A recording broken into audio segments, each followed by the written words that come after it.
So, Simone, the president himself, he hasn't commented on the Louisiana Attorney General's decision, which was to not file charges against the officers involved in a different case, in the Alton Sterling death. A man who did have a gun on him, but was on the ground, and police were trying to grab his hands. Trump has commented on those police officers in the past, though, in a video that really the whole world was able to see. Here's what the president said. I thought they were terrible. I thought it was a terrible, disgusting performance that I saw. Now, whether that's training, whether that's they choked, or they got scared or nervous. I mean, the one man who was being stepped on and then shot, in particular, I looked at that, I said, wow, that's bad, that's bad. So there he is, talking before about Alton Sterling. Now he's not. Why do you think he's staying silent, Simone? You know, I don't think the White House has a good answer on this per se, and that's why they're not allowing, Donald Trump or even the administration itself to have a comment on this. The idea that this is a quote-unquote local matter is absolutely laughable. We know that President Trump will comment on, he called Roseanne yesterday to talk about her show. He comments on things that are happening in communities across this country and abroad all of the time. And so the idea that he cannot comment on Stephon Clark, that he doesn't have a comment on the Alton Sterling case, is laughable, and it's just frankly sad, Brianna. Rob, I wonder what you think, because you have Sarah Sanders saying that this is a local matter, but we also know that hasn't stopped the president in the past. He often has brought up Kate Steinle, who was shot and killed in California by an undocumented immigrant in 2015. He talked about that as recently as December, and when the jury acquitted Jose Zarate, Trump called it a disgraceful verdict. So what's different here when previously he's not been stopped from talking about what might fit into this category of local matters? A few things. First of all, in that video of the president, that was July of 2016. He was a presidential candidate, not the president. But I just told you about the Kate Steinle thing, which he talked about as recently as December when he was president. Well, what I was getting to for that was well in the past, where it was established, it had gone through the process, a court determined what happened, and immigration was the issue there, where that is only a function of the federal government. In these kind of cases, and first of all, someone died here, and that is an absolute tragedy and always is. But police matters on a local police issue, a state issue, really should go through the process. If the president on every case jumps in, it becomes national, and it becomes very divisive, and this already is divisive, but there's a process here.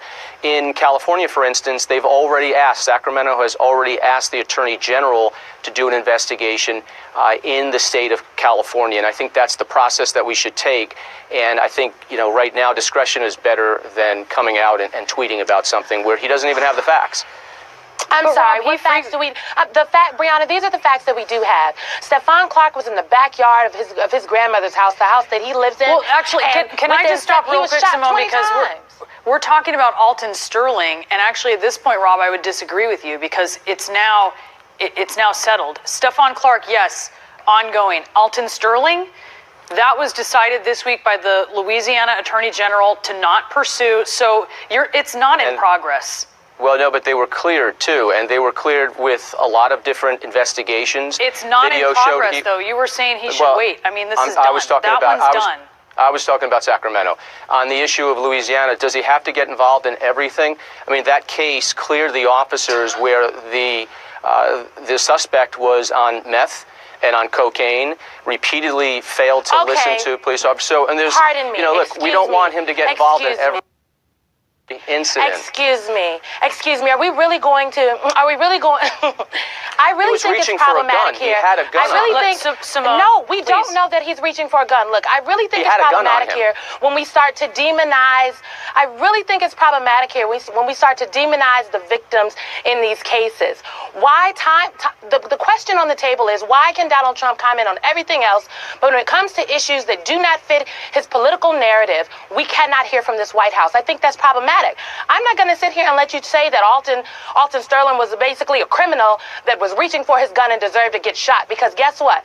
The young man that shot and killed 17 people on a high school campus the other day, he was taken into custody alive.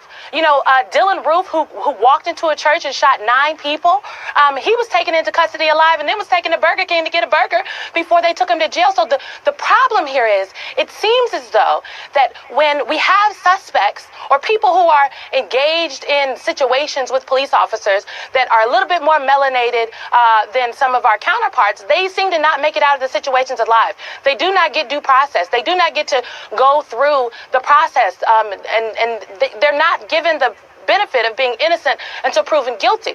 Police officers are seemingly making these decisions in the streets and not in the courtrooms, and that is where we have an issue here.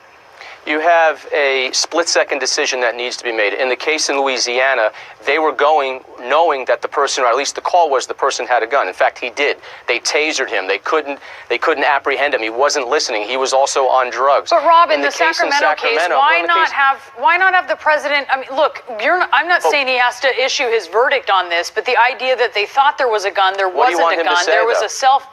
But we don't know what the facts are. You have potential camera, infrared as well from aviation, from the helicopter. You have witnesses, and you're compiling a case right now. It's still 7 days. It's early into the case. There's some latitude.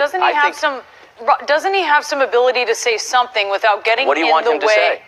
I want him to say something that I would like him to say something that calms the fears and concerns of people and communities across this country. Because Donald Trump is in fact the president of all people. And when folks in the communities are hurting, it's nice to hear from the president because he tweeted. We didn't know all of the details in Parkland, but he knew that someone had been shot.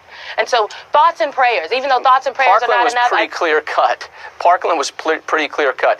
This incident in Sacramento happened at night. There was a call of a suspicion. He apparently he was running or on the move, and so I think we need to let this settle down a little bit. Reverend Al Sharpton going, I don't know if that's going to make anything better right now, but the president, if no matter what he tweeted, Simone, he would be jumped on. And I think right now it's better that he doesn't say anything and let the process in Sacramento and in California, well, as a communications process, by the way, for the police officers as well, I am noting that it would be better if the president did say something.